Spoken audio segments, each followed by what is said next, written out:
تحذير هام قبل المشاهدة: هذا الفيديو قد يؤدي إلى آثار جانبية غير متوقعة، فمعلوماته المكثفة قد تجعل عقلك يتحول إلى حبة بطاطس مقرمشة مثالية تماماً مثل رقائق برينجلز التي سنحكي لكم قصتها اليوم. فإذا كنتم مستعدين لخوض رحلة عميقة إلى قلب علبة بطاطس، اربطوا أحزمتكم، أو بالأحرى اربطوا قشوركم. ننطلق. كل ثانية تمر تباع 5 علب برينجلز حول العالم، وكل عام تغادر أكثر من 2.5 مليون علبة مصانع برينجلز نحو 140 دولة. لكن هذه القصة لم تبدأ بنجاح ساحق، بل بدأت من مشكلة صغيرة ومعاناة في رقائق البطاطس التقليدية. اليوم سنروي لكم القصة الكاملة: كيف تحولت فكرة بسيطة إلى ابتكار عالمي غير عالم الوجبات الخفيفة إلى الأبد. في خمسينيات القرن الماضي كان الناس يحبون رقائق البطاطس، ولكن مع كل كيس كانوا يشترونه كانوا يواجهون إحباطاً حقيقياً. الرقائق كانت تتكسر إلى قطع صغيرة، الأكياس كانت تمتلئ بالفتات، والأصابع كانت تغطى بالزيت والدهون.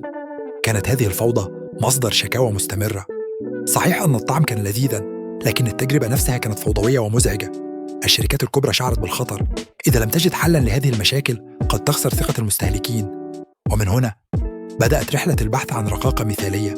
فكر فريد باور بطريقة مختلفة تماماً عن كل ما كان موجوداً في السوق. قال لنفسه: لماذا نقلي شرائح بطاطس عادية ونواجه نفس المشاكل؟ لماذا لا نبتكر شيئاً جديداً تماماً؟ وبدأ بتجربة فكرة غريبة: طحن البطاطس المجففة، خلطها مع مكونات أخرى لعمل عجينة مرنة، ثم تشكيل هذه العجينة إلى رقائق لها شكل هندسي خاص. هذا الشكل لم يكن عشوائياً، بل كان ما يسمى في الرياضيات بالقطع المكافئ الزائدي. تخيل سطحاً منحنياً بطريقة تجعله قوياً وثابتاً، لا يتكسر بسهولة. يمكن ترتيب الرقائق فوق بعضها بشكل مثالي وتناسب تماماً علبة أسطوانية صلبة. كانت الفكرة عبقرية: رقائق قوية الشكل، جميلة المنظر، وجاهزة لدخول علبة تحميها من أي ضرر. رغم أن فريد باور نجح في صنع رقاقة بشكل رائع، إلا أن المشكلة الكبرى لم تكن في الشكل بل في الطعم. فعندما بدأ الناس بتذوق الرقائق الجديدة كانت المفاجأة صادمة. الرقائق كانت بلا نكهة حقيقية، طعمها كان أشبه بعجينة مطبوخة أكثر منه بطاطس لذيذة. الشكل كان عبقرياً، لكن لا أحد يريد تناول رقاقة جميلة لكنها تفتقر للمذاق اللذيذ. وهكذا أصبح المشروع في خطر حقيقي. الرقاقة لا يمكن بيعها، سنوات من البحث والتجريب مهددة بالضياع. في تلك اللحظة احتاجت برينجلز إلى شيء أكثر من عبقرية الهندسة، كانت بحاجة إلى عبقرية الطعم. بينما كان مشروع الرقاقة المثالية على وشك الانهيار، جاء الحل من رجل آخر.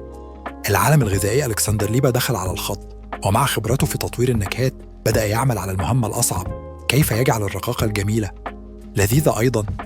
جلس ليجرب وصفات مختلفة، أضاف أنواعاً معينة من التوابل، حسن مزيج البطاطس والعجينة، وضبط التوازن بين القرمشة والمذاق. وبعد تجارب طويلة نجح أخيراً في ابتكار طعم لذيذ ومميز، طعم جعل الناس لأول مرة يقولون: واو، هذه الرقاقة مختلفة ونريد المزيد. وهكذا في عام 1966 تم تسجيل براءة اختراع برينجلز الجديدة، وكان اسم المخترع الرسمي الذي كتب على البراءة هو ألكسندر ليبا. لكن الحقيقة أن هذا النجاح لم يكن ليحدث بدون عبقرية فريد باور التي صنعت الشكل، وعبقرية ألكسندر ليبا التي صنعت الطعم. معاً شكل الفريق الذي أنقذ برينجلز من الضياع وأطلقها نحو المجد العالمي. ورغم أن فريد باور لم يكن هو صاحب براءة الاختراع الرسمية، إلا أن الجميع يعلم لولاه لما وجدت برينجلز أصلاً. وقد ظل فريد طوال حياته فخوراً بإنجازه، لدرجة أنه أوصى في وصيته قبل وفاته عام 2008 بأن يدفن جزءاً من رماده داخل علبة برينجلز حقيقية. وهكذا دفن حلمه وابتكاره وإرثه العالمي في العلبة التي حلم بها منذ البداية. نهاية مذهلة لرجل غير عالم الوجبات الخفيفة إلى الأبد. ومع مرور السنوات تحولت برينجلز من فكرة صغيرة في مختبر إلى واحدة من أشهر العلامات التجارية في العالم. دعونا نستعرض بعض الأرقام المذهلة: أكثر من 2.5 مليار علبة برينجلز تنتج سنوياً. في بريطانيا وحدها تباع 5 علب برينجلز كل ثانية، تنتشر في أكثر من 140 دولة حول العالم، وتحقق مبيعات سنوية تتجاوز 3 مليارات دولار أمريكي، وتضم أكثر من 100 نكهة مختلفة تناسب أذواق كل الشعوب. كل هذه الأرقام تؤكد شيئاً واحداً: برينجلز ليست مجرد رقائق بطاطس، إنها أسلوب حياة.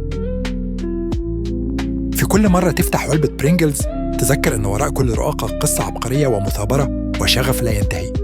إذا أعجبتكم القصة لا تنسوا دعمنا بالإعجاب والاشتراك بالقناة ومشاركة الفيديو مع أصدقائكم، واكتبوا لنا في التعليقات ما القصة التالية التي تودون أن نرويها لكم. إلى اللقاء في قصة جديدة.